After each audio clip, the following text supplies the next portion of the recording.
Strong words from the United States of America as a top US Navy admiral says China's actions over Taiwan are irresponsible and unprofessional. He says there must be consequences. If there is no pushback, this will become the new normal.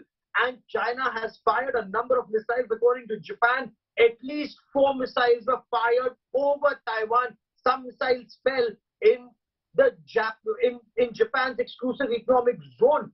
Now, the American admiral says that China's actions are not only unprofessional, they're irresponsible and will become the new normal unless there is a strong pushback. The question remains, what does this pushback mean? What is it that Taiwan should do, and what is it that the United States of America and other democracies intend to do at this point of time? I'll tell you more about this, but first, take a look at our top story.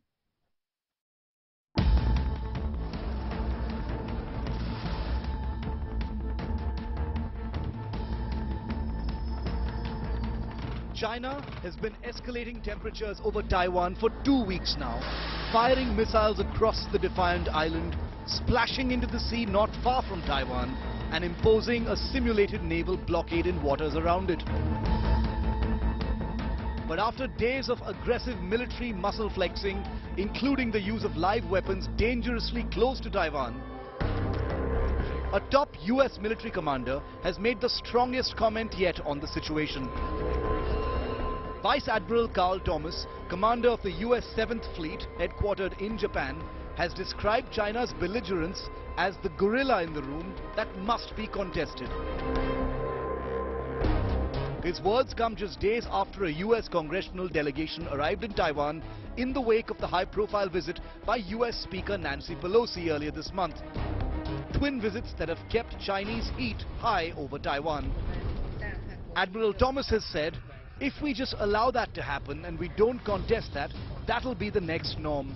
It's irresponsible to launch missiles over Taiwan into international waters where the shipping lanes, where free shipping operates. It is Admiral Thomas's fleet that would be a major player in the Western Pacific should things escalate into an actual battle at sea. The fleet has some of the US Navy's most formidable assets, including the USS Ronald Reagan aircraft carrier battle group and hundreds of other ocean-going assets. Admiral Thomas also says, if you don't challenge it, that is China, all of a sudden it can become just like the islands in the South China Sea have now become military outposts. They are now full functioning military outposts that have missiles on them, large runways, hangars, radars, listening posts. The warning from Admiral Thomas is hugely significant, not just because Admiral Thomas is Washington's man in the Western Pacific theater and the South China Sea, because it shows that there is a recognition that the world sitting on its hands could make things much worse and embolden China. But the big question remains, will the US now act to check China? Bureau Report, India Today.